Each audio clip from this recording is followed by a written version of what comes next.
আপনি কি ২০২৫ সালে ই-পাসপোর্ট করতে চান? জানেন কি কোন কোন কাগজপত্র এখন বাধ্যতামূলক?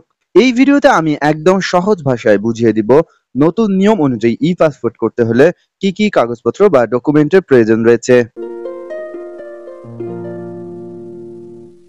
নতুন নিয়ম অনুযায়ী ২০২৫ সালে যদি আপনি ই-পাসপোর্ট করতে চান তাহলে আপনাদেরকে কিছু প্রয়োজনীয় কাগজপত্র জমা দিতে হবে।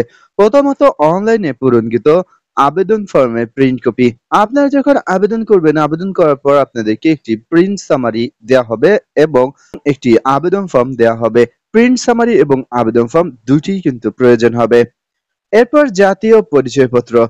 ১৮ বছরের বেশি হলে অবশ্যই এনআইডি কার্ড লাগবে। ১৮ বছরের নিচে হলে জন্ম নিবন্ধন সনদ প্রয়োজন হবে। অবশ্যই আপনার জন্ম নিবন্ধনটি ইংরেজি হতে হবে এবং অনলাইন হতে হবে। যদি আপনার পূর্বের কোনো পাসপোর্ট থেকে থাকে সেক্ষেত্রে আপনারা পুরাতন পাসপোর্টের ফটোকপি জমা দেবেন। সেই সাথে সাথে পাসপোর্টের মূল কপিও সাথে নিয়ে যেতে হবে। যদি আপনার পাসপোর্টটি হারিয়ে যায় সেক্ষেত্রে অবশ্যই জিডির কপি সঙ্গে আনতে হবে এবং পুরাতন পাসপোর্টের কোনো ফটোকপি থাকলে সেটি জমা দিতে হবে। বৈবাহিক অবস্থা অনুযায়ী যদি আপনি বিবাহিত দেন তাহলে বিবাহিত হলে বিয়ের সনদ, তালাকপ্রাপ্ত হলে তালাকের সনদ ইত্যাদি প্রয়োজন হতে পারে। এই কাগজপত্র আপনারা সঙ্গে রাখবেন। তবে যদি তারা না চায়, প্রয়োজন না হয়, সেক্ষেত্রে আপনাকে কাগজপত্র জমা দিতে হবে না।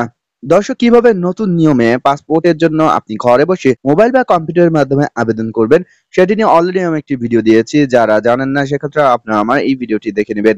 এই বিষয়টি নিয়ে যদি আপনাদের কোনো মতামত বা প্রশ্ন থেকে থাকে অবশ্যই কমেন্টে জানাতে পারেন।